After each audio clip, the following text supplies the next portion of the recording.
নমস্কার। আমার কাছে দূরে দেশে বিদেশে ছড়িয়ে থাকা সকল শ্রোতা বন্ধুকে অনেক অনেক স্বাগত জানাই audio story with Moumita YouTube চ্যানেলে।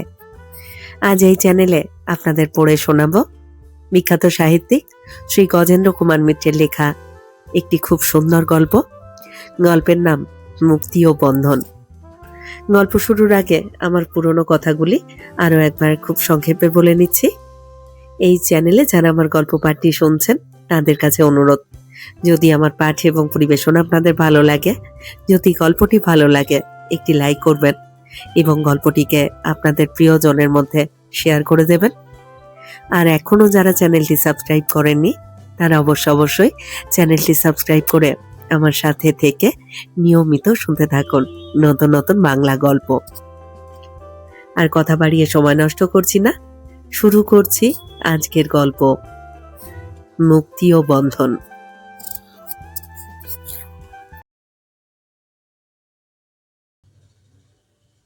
মুকুল সেন হঠাৎই একদিন চমকে পৃথিবীটার দিকে চেয়ে দেখল। এই প্রথম দেখল? হ্যাঁ, তাই বলা চলে। মাতৃহারা মেয়ে, শিক্ষক বাবার কাছে মানুষ, লেখাপড়া সৎশিক্ষা এছাড়া আর কিছু যেন জানতেই পারেনি। সময় যখন ছিল, মানে সবে এমএ পাশ করেছে ইংরেজিতে, ঠিক 22 বছর বয়সেই পাশ করেছে। একটু হাঁপ ছেড়ে বাঁচবে, বাবা মারা গেলেন। অর্থাৎ নানা ঝঞ্ঝাট। একটা ছোট বাড়ি ওদের, নিচে একখানি বড় ঘর, সেটা দোকানকে ভাড়া দেওয়া আছে। 20 বছরেও ভাড়া বাড়ায়নি, কিন্তু তারই কত ঝামেলা। উপরে 2টি ঘর আছে, তাতেই ওদের কতকাল কাটলো। কিন্তু আইনের বিচিত্র ব্যাপারে মুকুল 7-8 মাস নিঃশ্বাস ফেলতে পারেনি।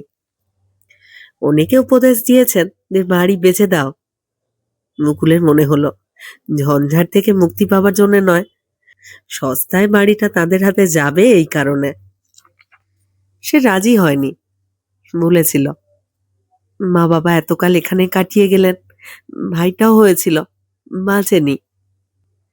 3 বছর তো ছিল, তারও স্মৃতি আছে, সুতরাং থাক।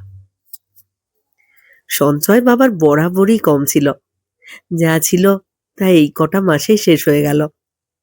এখন অন্য চিন্তা চমৎকারা। সে আগেই একটা টিউশনি ধরেছিল, তবে তাতে তো হবে না। এখন স্কুলে পড়াতে গেলে বিটি করতেই হবে, তারই বা সময় কই। ওকে এই নিঃশ্বাস রোধ করা দুশ্চিন্তা থেকে উদ্ধার করলেন ওরই এক পুরাতন অধ্যাপিকা দেবযানী দি। তিনি প্রথম 2টি বছর মাত্র পড়িয়েছিলেন ওকে। ভালো পড়াতেন, জানতেন অনেক, মুকুলকে স্নেহও করতেন। তিনি ওকে ইংরেজিতে পাকা করেছিলেন। সংসারী হলেও ওকে ডেকে পাঠিয়ে উপদেশ দিতেন, বই দিতেন। তিনি এসে বললেন, মাস্টারি করবে কেন? ফার্স্ট ক্লাস পেয়েছ, ইংরেজিতে লেকচারারের চেষ্টা করো। বললেন শুধু নয়, অনেক চেষ্টায়। বাধা তো অপরিসীম, সকলেরই তো ক্যান্ডিডেট আছে। কাজটা পাইয়েও দিলেন। মুকুল ও সম্মানকে অক্ষুণ্ণ রাখতে প্রাণপণ চেষ্টা করেছে, তাই কোনো দিকে আর চায়নি। সেজন্য 7 বছরের মধ্যে ভাইস প্রিন্সিপালের পদও পেয়েছে। তাতে অবশ্য আরও খাটুনি, আরও কর্মজটিলতা। কলেজে ছাত্রীদের খাতা দেখা, আপিসের কাজ, বিশ্ববিদ্যালয়ের খাতা দেখা, এর মধ্যে নিঃশ্বাস ফেলবার সময় থাকে না। তাই কোথা দিয়ে বর্ষা বসন্ত কেটে যায়, চারপাশে কত লোকের বাড়িতে কত ফুল ফোটে, মুকুলের চোখে চেয়ে দেখার কথাও মনে পড়ে না। এইভাবেই কেটে গেছে 15টা বছর। হঠাৎই আজ এই জাগরণ কেন? বোধহয় ক্লান্তি এসেছিল, একঘেয়েমিতেই ক্লান্তি। অতটা বোঝেনি। কলেজ থেকে বেরোবার মুখেই রাস্তার উপরে যে সিংহী মশাইদের বাড়ি, তার গেটের মুখে বোগেনভেলিয়া, যেন নিজেদের বিলুপ্ত করে সমস্ত ফুলের ডালি পথিক বা রসিকদের কাছে ঢেলে দিয়েছে। আর তার ওদিকে একটা কাঠগোলাপের গাছ, সেও শুধু ফুল আর ফুল।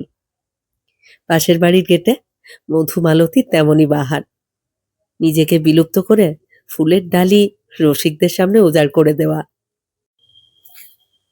একটু বিহ্বলভাবে দাঁড়িয়ে থেকে যেন সংবিত পেয়ে দ্রুত বেগেই বাড়ির দিকে এগোলো। কিন্তু এবার যেন প্রকৃতি ওকে চঞ্চল করবে বলেই প্রতিজ্ঞা করেছে। চোখে পড়ল পাশের হরিশবাবুদের বাড়ি, বোগেনভিলিয়ার সীমাহীন ঐশ্বর্য, সেই সঙ্গে চাঁপার গন্ধ।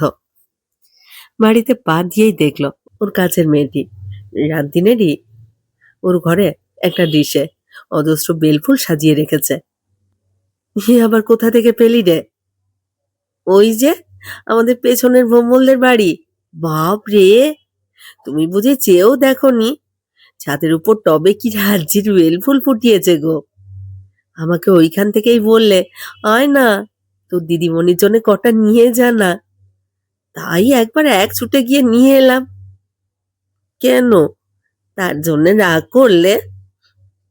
ধুর বাদ্রি, ফুল পেলে কেউ রাগ করে? একটু অল্প করে বরং জল ছিটিয়ে দে, যা গরম হাওয়া আউতে যাবে। সে রাত্রে তার ঘুম এলো না। মনে হলো বিধাতারই কৌতুক ওকে নিয়ে। সত্যি এক টানা 15 বছরে শুধু গাধার খাটুনিই কেটে গেল। কোথাও গেল না, কিছু দেখলো না, শুধু এই কর্মের অন্ধকূপে দিন কাটল। দেখার বয়স, চোখে চেয়ে দেখার, কখন কেটে গেছে।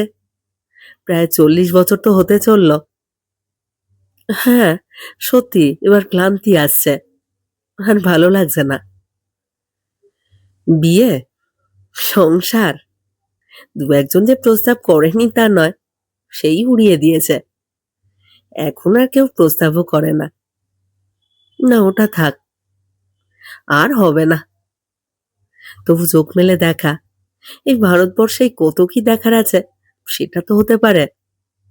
কাশী, এলাহাবাদ, দিল্লি, হরিদ্বার, এও তো দেখেনি। অমন যে তাজমহল, তাও কি চাই দেখার ইচ্ছা হয়নি? না, এবার একটু মুক্তি চাই তার। আর না। পরের দিন গিয়েই ছুটির দরখাস্ত করলো। সবাই বিস্মিত, হতভম্ব বলতে গেলে।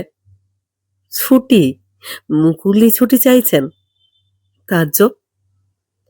তবে যে কখনো ছুটি চায়নি তাকে ছুটি দিতে কার্পণ্য করা উচিত নয়। এমনকি অসন্তোষ প্রকাশও করা চলে না। কর্তারা 1 মাস ছুটি হাসি মুখেই দিলেন। শুধু প্রিন্সিপাল করুণাদি বললেন, তুমি আমাকে অগাধ জলে ফেলে দিলে মুকুল, এত কাজ সামলাতে পারবো? আপনি বরং বিলাকে একটু মিষ্টি করে বলবেন, ও এসব কাজ বোঝে, আমাকে অনেকবার সাহায্য করেছে। বলতে বলতেই নেমে যায় মুকুল, আর না কোনো বাধায় পড়তে হয়। দরকারি জিনিসপত্র, কাগজপত্রই বেশিরভাগ, একটা ঘরে বন্ধ করে, বিলার কাছে চাবি দিয়ে, কাজের লোক ওই মেয়েটির উপরই বাড়ির ভার দিয়ে, ওর খরচের মতো বরং বেশি কিছু দিয়েই রওনা দিলেন সোজা পশ্চিম মুখেই। প্রথমে কাশী, তারপর এলাহাবাদ, দিল্লি, আগ্রা। যা দেখে তাতেই বিস্ময়। আনাড়ি বলে ঠকতে হচ্ছে খুবই, অনেক টাকা বাজে বাজে যাচ্ছে। তা হোক, এতে ওর দুঃখ নেই। এতকাল সম্ভোগের সমস্ত ইন্দ্রিয় তার রুদ্ধ করে রেখেছিল। আজ এই দিগন্তের আভাস পেয়ে মনে হচ্ছে পদে পদে ঠকেও আনন্দ। যাক না, কিছুই তো জানি না, এতকাল তো বাজে খরচ কখনো করিনি, না হয় করলুমই। দিল্লি পর্যন্তই যাওয়ার হিসেব ছিল মাথায়, কিছু জানতো না বলেই মনে পড়েনি। পথে পথে যেসব যাত্রী উত্তর পশ্চিম লক্ষ্য করে ভ্রমণে বেরিয়েছে, সবাই হরিদ্বারের নাম করে। হরিদ্বার, ঋষিকেশি, দেরাদুন তাও যেতে পারেন। কেন, ওই তো মুসৌরির পথ। তবে যারা কেদারবদ্রী করতে আসেন তাদের এই এক পথ, যাওয়া আসা দুবারে হরিদ্বারে 2-1 দিন থেকে যান। অতএব হরিদ্বার। বাসে যাওয়াই সুবিধে, মাত্র 80 মাইল পথ, ট্রেনও আছে অবশ্যই। না, বাস থাক, ট্রেনেই চাপলো একদিন, ওই মুসৌরি এক্সপ্রেসেই। কোথায় যাব, কোথায় থাকবো, এই প্রশ্ন সব সহযাত্রীদেরই করে। অনেকেই বলেন সুবিধে হচ্ছে রামকৃষ্ণ মিশনের গেস্ট হাউসে কিংবা ভারত সেবাশ্রমে। তবে সবচেয়ে বাঙালিদের পক্ষে সুবিধে হচ্ছে ভেলাগিরি ধর্মশালা। কিন্তু কিন্তু সবাই থেমে যায়। আপনি একা? মহিলা সঙ্গে কেউ নেই? আপনাকে কি থাকতে দেবে? এটা বোধহয় আইনে আটকাবে। আর একজনও যদি সঙ্গে থাকতো। মেজাজ খারাপ হয়ে যায় মুকুলের, রাগও হয়। কেউ কেউ বুঝিয়ে বলেন, দেখুন, আইনটা অকারণে হয়নি। এইসব কেন্দ্রে বেলেল্লাগিরিও হয়। কে কোথা থেকে এসেছে সেও তো একটা সন্দেহ থাকে। খুন জখমও তো হয়। হোটেল নেই? হ্যাঁ হ্যাঁ, অজস্র হোটেল আছে। তার মধ্যেই একজন বললেন, বোধহয় ওয়াকিবহাল লোক। দেখুন, গঙ্গার ধারের হোটেলে থাকবার চেষ্টা করবেন না কিন্তু, অনেক চার্জ, অথচ কমফোর্ট পাবেন না। বরং শহরের দিকে কিছু কিছু পরিষ্কার পরিচ্ছন্ন হোটেল আছে, একেবারে স্টেশনের কাছেই কিছু আছে, বেশ থাকবেন। একটি তো কঙ্খলের পথে নতুন হয়েছে। তো এরা থাকতে দেবে তো? একা একা অবশ্য আইনে এদেরও নেই, তবে ওরা অবশ্য অত মানে না। বিশেষ দেখে শুনে ভদ্র বুঝলে, কি একটু বয়স্ক দেখলে কিছু বলে না। তেমনই একটা হোটেল পেল মুকুল। খাওয়াটা অবশ্য পাশের একটি ভোজনাগারে, তবে এনে দেয় ওখানের বয়রা, ঘরেই পৌঁছে দেয়। এটা বোধহয় ভরচাজিদের পত্র আড়াল, কোনো আইনে আটকায়। পরে শুনলো ওর একটা আলাদা লাইসেন্স আছে, বেশি খরচ হয়, তার উপর কর্তাদের হুমকি তো আছেই। হরিদ্বার জনাকীর্ণ, বাজার দোকানই বেশি, তবু অপূর্ব। কি শান্তি! রোজই সকাল বিকেল গঙ্গার ধারে ঘোরে। গঙ্গার এরূপ কখনো দেখেনি। শিবালিক রেঞ্জের পাহাড়, ভূগোলেই তো পড়েছে, তার উপর তো কম নয়। যা দেখে সবই মনে হয় অপূর্ব, আশ্চর্য। ছুটি ফুরিয়ে আসছে, আসুক, ঢের ছুটি পাওনা আছে ওর। থাকে স্টেশনের কাছেই একটা হোটেলে, সকাল বা বিকেল হেঁটেই যায়, ফিরবার সময় রিক্সা করে। এই রিক্সা করে যেতে যেতেই একদিন একটা অঘটন ঘটে গেল। হ্যাঁ, প্রায় অঘটনই বলা চলে। সন্ধ্যার পর হরকি প্যারির আরতি দেখে ফেরে।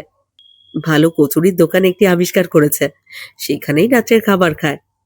হোটেলে ফিরতে ফিরতে রাত 8টা 8:30 হয়ে যায়। তখন রিক্সা ছাড়া উপায়ও নেই। একদিন ওই ছেলেটি ওর সামনে এসে দাঁড়ালো। এখানেরই লোক, হিন্দি বলে, কিন্তু নজরে পড়লো যেটা, জামা হাফ প্যান্ট বেশ পরিষ্কার, একটু যেন অন্যরকম। সবজি বাজার ছাড়িয়ে অপেক্ষাকৃত কম ভিড় দেখে প্রশ্ন করলো, হিন্দিতেই অবশ্য, তোমার বাড়ি কোথায়? সে বলল, এইমাত্র আপনি পেরিয়ে এলেন, বিল্লকিশোর মন্দিরের কাছে, ওখানে একটা আস্তাবল আছে, ওইখানেই একটা ঝোপড়া মতো ঘরে থাকি। বলে একটু হেসে বলল, সেখানে সবই আকড়া, ওইটুকুরি ভাড়া 20 টাকা, তাও নিত লাত মারে। আমি ছাড়লে ওটা 40-এ ভাড়া দেবে। তার কেউ নেই? তুমি একা থাকো? আউর কন রহেগা মাঝি? না, মানে আত্মীয় আর কেউ? দেশে তো কেউ আছে নিশ্চয়ই। না না, কেউ নেই, তাই তো এখানে এসেছি। তা তোমার দেশ কোথায়? অনেকক্ষণ চুপ করে থেকে বলল, ওই কলকাতার কাছে, বরানগরে বাড়ি ছিল। তার মানে তুমি বাঙালি নাকি? চমকে ওঠে মুকুল। হাসলো ছেলেটি, এবার বাংলাতেই বলল, হ্যাঁ, আমরা বাঙালি, ব্রাহ্মণ। আমাদের পদবি ছিল ঘোষাল। মানে, ছিল বলছো কেন? পদবি তো থাকবেই। ওসব কাউকে বলি না, এই দেশি লোক, তাই জানে সবাই, সেই ভালো। এখানে কাজে সুবিধে হয়। এখানে আরো কিছু বাঙালি আছে, সে আপনি বুঝতেও পারবেন না। ততক্ষণে হোটেল এসে গেছে, নামতেই হবে। মুকুল একটু ইতস্তত করে, তোমার সঙ্গে আবার কখন দেখা হবে? তুমি এসে কাল নিয়ে যাবে?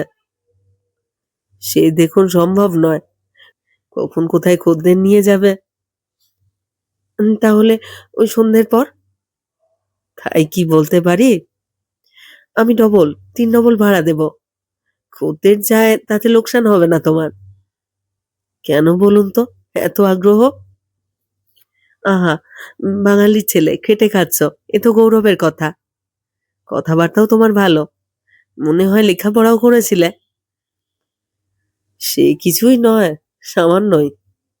আচ্ছা ঠিক আছে, আপনার এত আগ্রহ, আমি ঠিক 4টের সময় আসবো।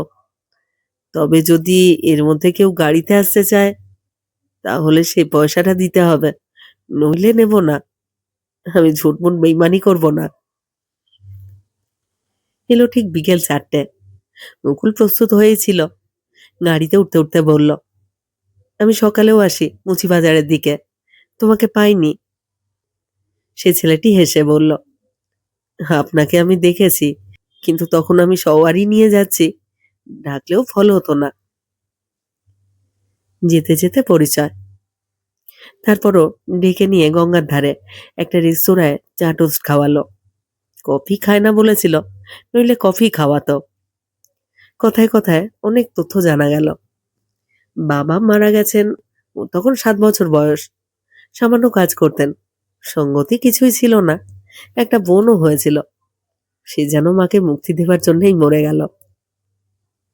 মিথ্যে আমি বলি না, ঠেকায় না পড়লে মার কোনো গতি না দেখে এক বড় লোকের বাড়ি রান্নার কাজ নিলেন। এছাড়া অবসর সময়ে বইতে সুতো কাটতেন। একটা ঘর ছিল, ভাড়াই। দুর্দশা দেখে তারা আর ঘাঁটাননি। আমরা বামুন, ওরা তামিল, সেজন্যই বোধ হয়। তাছাড়া পয়সাও ছিল ওদের। খুব ভালো ছাত্র ছিল না, তবে কেঁদে কোকিয়ে নয়, বরাবরই পাশ করে উঠেছে। ঠিক ক্লাস 10-এ উঠেছে যখন মাও মারা গেলেন, তারপর আর পড়াশুনো করবার কথা ওঠেই না। কিছুদিন এখানে ওখানে কাজের জন্য ঘুরে বেড়ালো, কিন্তু একটা পাশও যে দিতে পারেনি, তাকে কে চাকরি দেবে? শেষে একজন বললে, রিক্সা চালাতে শুরু কর। তারপর পথঘাট বুঝতে পারলে বরং ট্যাক্সি চালাতেও শেখা সহজ হবে। এ সবই বুঝলো, কিন্তু এদিকে যে ট্যাগ একেবারে ফাঁকা এই 5-6 মাসে। আর রিক্সা চালানো, তাহলে এই পাড়ায় কেন চালাবে? অন্য কোথাও চলে গিয়ে বরং চালাবে। বাড়িওয়ালার কাছ থেকে ঘর ছেড়ে দেবো, এই করারে 200টি টাকা নিয়ে অথই সমুদ্রে ভাসলুম। তা অবশ্য গঙ্গাময়ী আমাকে স্নান দিয়েছেন, বরাবরই খেটে খেয়েছি। ভদ্রলোক বামুনের ছেলে, বেইমানি করিনি, তা বুক ঠুকে বলতে পারি। নাম? তা বেশ, বাসুদেব। বইতে হয়েছিল। হয়েছিল। মার যা সাধ্য কালীঘাটে গিয়ে করিয়েছিল, তা সে পইতে আমি ফেলে দিয়েছি। মা, কেন? দেখুন, ওই ত্রিসন্ধে জপ করা হয়ে ওঠে না। তাছাড়া কালীঘাটের পুরুষ যে মন্ত্র পড়িয়েছিল, তা তো আমি দেখেছি, শুধু একটা পইতে ঝুলিয়ে দেওয়া। ভগবানের নামে বুঝলো কি, ও আমার ভালো লাগে না। তোমার বয়স কত? যতদূর মনে হচ্ছে 21, সামনের মাসে 22 হবে। তার টাকা কিছু জমিয়েছ? অনেক কষ্ট করে যা জমিয়েছি, তাতেই ওই রিক্সা গাড়িখানা কিনতে পেরেছি, আর কিছু না। নেশা করো কিছু? না না, তাহলে কি আর গাড়ি হতো? তবে সত্যি বলছি, সত্যি বলছি, এক আধবার বিরাদাররা এসে বিড়ি জ্বালিয়ে ধরে, তা টেনেছি। তবে আমার ভালো লাগে না, বরং সিদ্ধি ভালো। পূজারিজি দিয়েছেন এক আধবার, কিন্তু পরের দিন আর ওঠা যায় না। ক্রমেই আলাপ জমে ওঠে। ভাড়ার নাম করে বেশি দেয় মুকুল। প্রথমটাই অত বুঝতে পারেনি, তারপর বুঝে বলল, না দিদি, এমনই কত কি খাওয়াচ্ছেন, ভাড়াও ঠিক মতো দেন। সেদিন অত ভালো একটা জামাও দিলেন, আপনার কাছ থেকে বেশি টাকা নিতে পারবো না। তেমনি তোমার অন্য গ্রাহককে ছেড়ে দিয়ে তুমি তো দাঁড়িয়ে থাকো, তা আমি দেখেছি, সেটা বুঝি লোকসান হয় না? এসে বলে বাসুদেব, সে আপনি পুষিয়ে দেন দিদি, তা কি আমি লক্ষ্য করি না? ছুটির এক্সটেনশন 2বার বাড়িয়ে নিল। এক সময় আর দরখাস্ত দেওয়া চলে না। একদিন বাসুদেবকে ডেকে, গঙ্গার ধারে পাতা বেঞ্চিতে এসে বসলো। বলল, বাসুদেব, তুমি আমার সঙ্গে কলকাতায় যাবে? যেন চমকে উঠল বাসুদেব। কপালটা একটু ভ্রু কুটিল হয়ে এলো। বললে, তার মানে দিদি? কলকাতায় এখনো অনেকে আমাকে মনে করে রেখেছে ওখানে আমি রিক্সা চালাতে পারবো না। আরে না না, রিক্সা চালাতে বলবো কেন? বামুনের ছেলে, ভদ্র ব্যবহার, কিছু লেখাপড়াও জানো। তোমাকে যদি রিক্সায় চালাতে বলবো তো এ কথা পারবো কেন? আপনি কি যে বলছেন আমি তো বুঝতে পারছি না। কপালের ভ্রুকুঞ্চন যায় না, কোনো বিপাকে জড়াতে চায় না তো। মুকুল হাসলো, কথাটা বুঝতে পেরেছে। দেখো, আমি তোমারই সমব্যথী। আমার মা আগে মরেছেন, তারপরে বাবা। মাথা গোঁজবার জায়গা আছে, কিছু টাকাও জমিয়েছি। একজনেরও যদি কিছু উপকার করতে পারি সেই আমার পরম আনন্দ, সার্থকতা। তুমি এখানে রিক্সা বেচে দিয়ে যে টাকা জমিয়েছ ওইখানে পোস্ট অফিসে জমা দিও। তোমার কথাবার্তা ভালো, মিষ্টি ব্যবহার, ব্যবসা করলে অনেক উন্নতি করবে। আমার ওখানে চলো, আমি খুঁজে পেতে রাস্তার ধারে ছোট ঘর জোগাড় করতে পারবো। তুমি একটা মনোহারীর দোকান করো, মনে হয় অল্প দিনের মধ্যেই দোকান জমাতে পারবে। সেই টাকাটা আমি তোমাকে দেব, তুমি আস্তে আস্তে শোধ দিও। কিন্তু যদি না পারি দিদি? আমার একটা শখ যে ছিল না তা নয়, কিন্তু পরের টাকা বড্ড ভয় করে। যদি যায় টাকা, আমাকে তো দিদি বলেছ, সে লোকসান আমার সইবে। তবু অনেক ইতস্তত করেছিল বাসুদেব। কিন্তু উন্নতির ইচ্ছা যেখানে আর শৈশব, সেখানে সুযোগ ছাড়তে পারবে না, সে তো জানাই। তাই শেষ পর্যন্ত চলে আসতেই হলো বাসুদেবকে। এই ব্যাপারটা নিয়েও হাসাহাসি, একটু গা টেপাটেপি হবে বই কি, টিটকিরিও। কিন্তু মুকুল রাশভারী চিরদিন, সামনেই কেউ কিছু বলতে সাহস করে না। অবশ্য ইশারা, গা টেপা এর কারণও আছে বই কি। প্রথম যখন দেখে অতটা বোঝেনি মুকুল। ভালো কাপড় জামা পরিয়ে পরিষ্কার পরিচ্ছন্ন হতে মুকুল দেখল ছেলেটি সুন্দর না হলেও সুশ্রী, ভদ্র সন্তান, তাতে সন্দেহ নেই। দুটি ঘর, কাজের লোক শৈল ওই ঘরেই শুতো। তাকে এই ঘরে এনে বসুদেবকে পাশের ঘরটায় থাকতে দিয়েছে। এটা নিয়ে কোনো ইশারা বিদ্রুপের কারণ আছে তা বসুদেব ভাবেনি। তবে বুঝতে বা সে সম্বন্ধে সজাগ হতেও দেরি হয়নি। একদিন বলেই ফেলল, আমি অন্য কোনো মেস বা হোটেলে চলে যাব দিদি। মুকুল বলল, ব্যবস্থা একটা প্রায় করেই এনেছি, বেশি দেরি হবে না। আর দেখো, এই দেশে মেয়ে হয়ে জন্মালে এমন হবেই, রাজ্য করতে নেই, আপনি ঘোলা জল থিতিয়ে যাবে। বেশি দেরিও হলো না। এই স্কুলের 3টি ছাত্রীকে পরপর পড়িয়েছে মুকুল, তাদেরই সাহায্যে একটা ছোট ঘর পেল। সেই সঙ্গে পাশে একটা ফালি মতো জায়গা, সেখানে বাসুদেবের শোবার ব্যবস্থাও হতে পারে। একটু কষ্ট করে থাকা, তাই এখানে আর উপায় কি। টাকা অনেক ঢাললো মুকুল। মনোহারি দোকান একটু ঝাঁ চকচকে রাখতে হয়, বাসুদেব এইরকমই চেয়েছিল। মিষ্টি কথা, ভদ্র ব্যবহার, খদ্দের জমতে দেরি হবে কেন। শোয়াটাও ওই খাঁজের মতো জায়গায়, কিন্তু খাওয়াটা কোনো মতেই ছাড়লো না মুকুল। বললে, না না, আমি তো কাজের দিন 10টারও আগে বেরিয়ে যাই। তুমি তো আসবে বেলা 1টাতে, খেয়ে চলে যাবে। রাত্রেই বা কতটুকু থাকবে? আমার খাতা দেখবার চাপে মুখ তুলে দেখতেই পাবো না। খাওয়াটা একটু ভালো না হলে শরীর থাকবে না। এই কাঁচা বয়স, খাটতে হবে অপরিসীম। মেসের কি হোটেলের ভাত খেলে কতদিন টিকবে? ওখানে হরিদ্বারে দেখেছি, হোটেলে যা খাবার, এখানের চেয়ে ঢের পরিষ্কার, ভালো চাল রুটি, সে একরকম। খাওয়াটা এখানেই থাক। সেই ব্যবস্থায় মেনে নিতে হলো বাসুদেবকে। সত্যি, 7 ঘাটের জল খেয়ে ইদানিং যেন ক্লান্তি লাগতো, শরীরও ভাঙছিল। এখানে ভালো খেয়ে প্রাণটা বাঁচছিল। বছরখানেকের মধ্যে এই দোকানটা বেশ জমে উঠল। খদ্দের খুব, বিশেষত মহিলা গ্রাহকরা। মিষ্টি চেহারা, মিষ্টি হাসি, ভদ্র ব্যবহার। মুকুল বলল, বাসুদেব, এবারে একটা বিয়ে করো, তোমাকে সেটেল দেখতে চাই। বাসুদেব চমকে উঠল।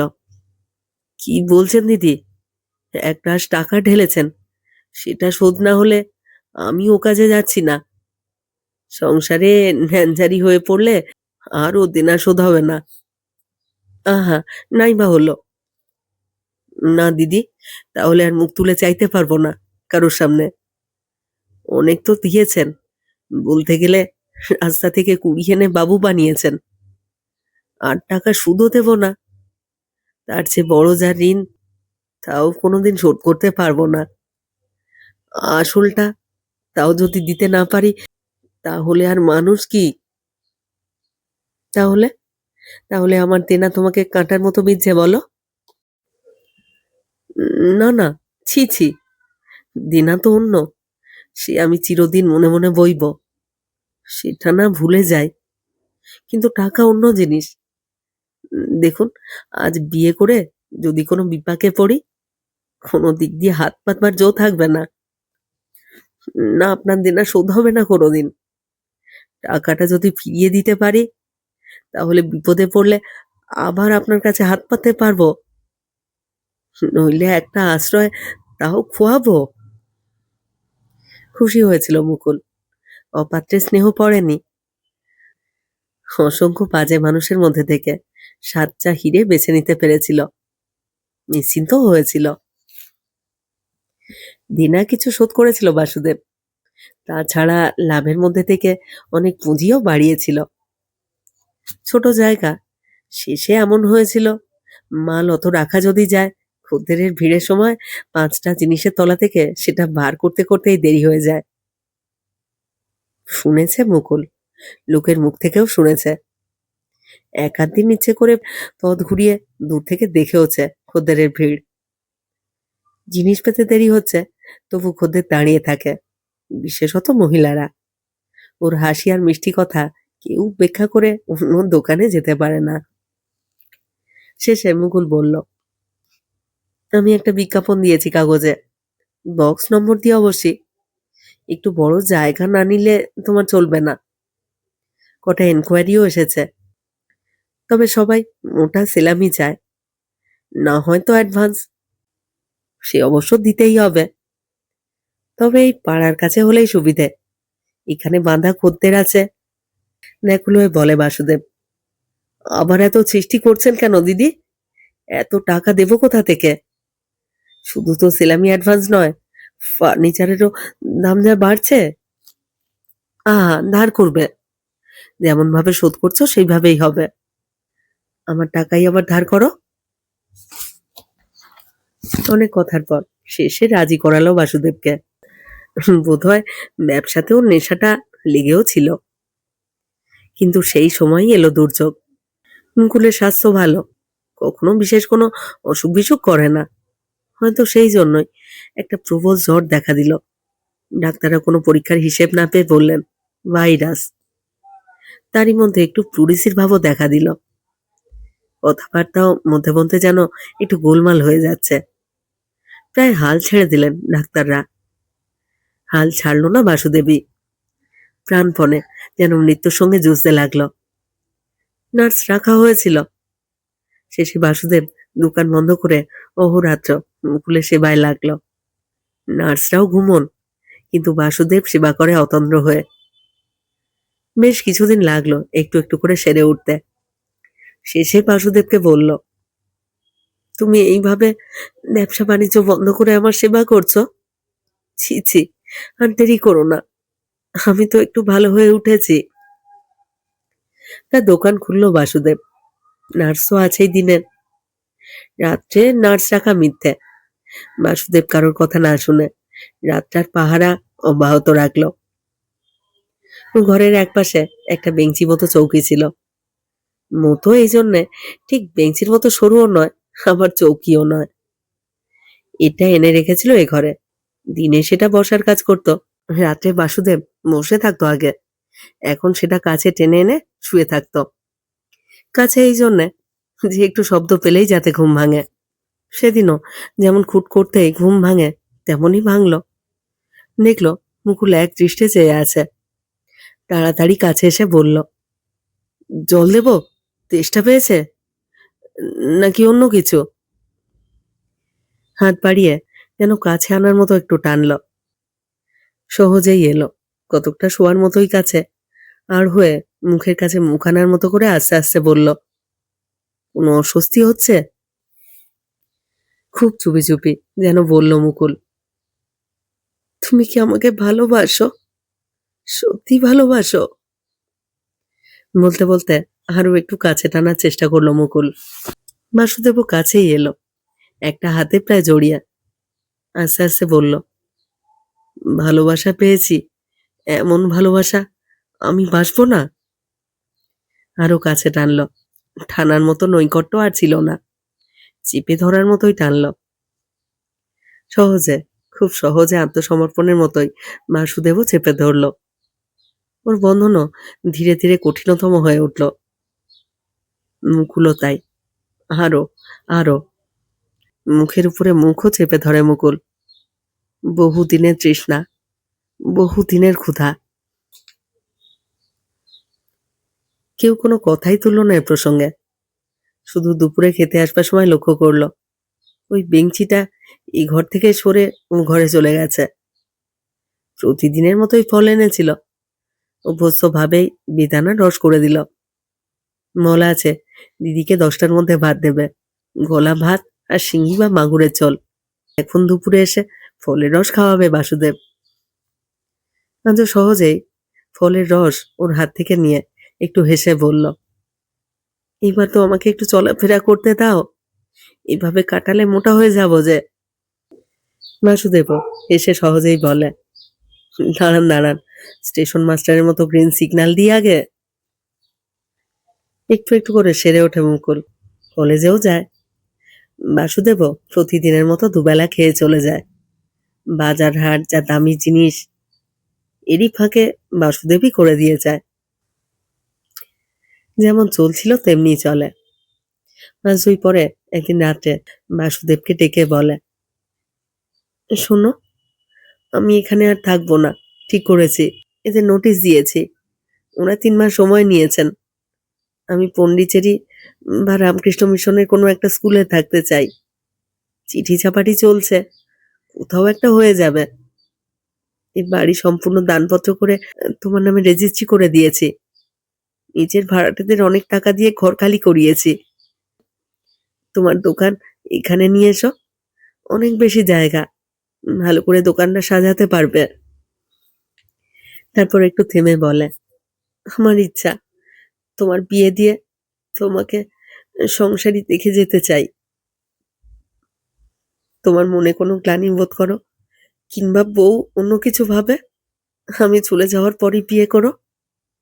লক্ষ্মীটি এমন বাউন্ডুলে ভাবে আর দেখো না। বাসুদেব নিঃশব্দেই শুনল সব, একটু বেশি নিঃশব্দ। কেমন যেন লাগলো মুকুলের। তাহলে কি এটাই চাইছিল? খাওয়া দাওয়ার পর সহজেই শুতে চলে গেল। মুকুলেরই অস্বস্তির সীমা রইল না। নানান চিন্তা, নানান কল্পনা। সকালে খুব ভোরেই উঠেছিল, কি মনে করে তরতর করে নিচেই নেমে এলো মুকুল। দরজা খুলে ওকে ডাকবে এমনই কিছু চিন্তা ছিল, কি তা তখনও জানে না। দোর খুলতেই দেখল চৌকাঠের উপরে ভারী চাবির গোছাটা পড়ে আছে, তার নিচে চাবি চাপা এক টুকরো কাগজে লেখা বাসুদেবের চিঠি। ভগবান আমাকে বানের জলে ভাসিয়ে দিয়েছিলেন, সংসার আমার সইবে না। আমার ঋণ রইল অনেক, তার সীমা নেই। অপরাধ নেবেন না, যেমন এসেছিলুম তেমনই বানে ভাসলুম। চিন্তা করবেন না, যতদিন বাঁচবার ঠিকই বাঁচব। তাহলে তাহলে কি সত্যি এ কি করলুম? তারপর অনেক জায়গায় ঘুরল মুকুল, শহর থেকে শহরে, তীর্থ থেকে তীর্থে। শুধু সেই আকাঙ্ক্ষিত মুখখানা দেখতে পায় না। খবরের কাগজে বিজ্ঞাপন দিয়েছে সব ভাষায়, কিছুই হলো না। নিজেই বুড়ো হয়ে যাচ্ছে মুকুল, তবু হাল সে ছাড়বে না। সে জানে একদিন তার ভুল সেও বুঝবে, ক্ষমা করবে।